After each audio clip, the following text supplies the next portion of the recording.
the Disability and Philanthropy Forum presents Jamelia Morgan, Director of the Center for Racial and Disability Justice at Northwestern University's Pritzker School of Law.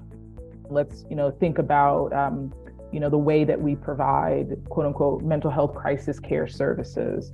In many jurisdictions, including in the city of Chicago, police remain a part of helping individuals get access to emergency crisis care services. And in many ways, that's a clear pathway into police violence.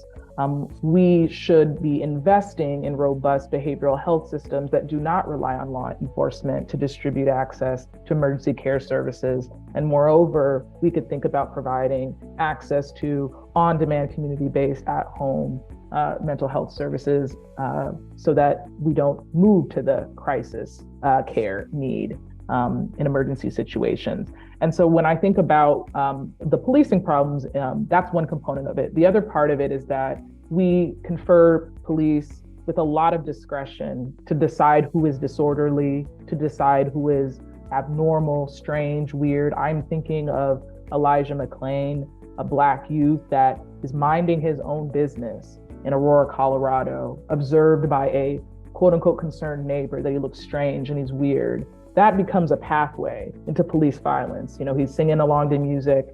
He's reported to be wearing a ski mask because he has anemia and he's accommodating himself, yes, in the hot summer month of August, but he has the right to do so.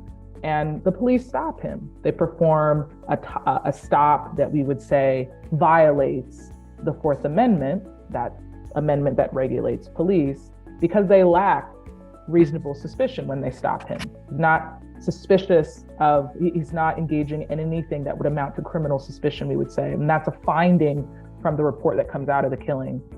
So that we can also see as creating vulnerabilities, the amount of discretion we give to police to stop individuals that have disabilities that might not fit the quote unquote norm.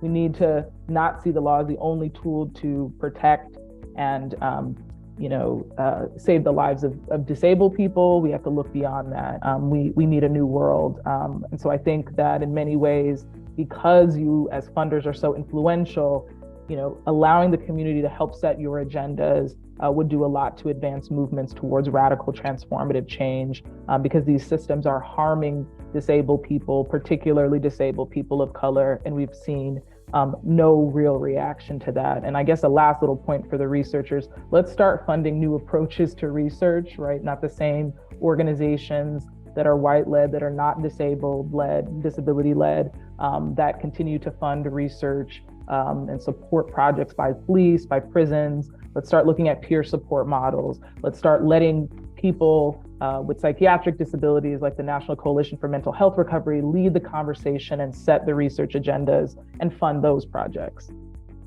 To continue your learning journey, visit disabilityphilanthropy.org.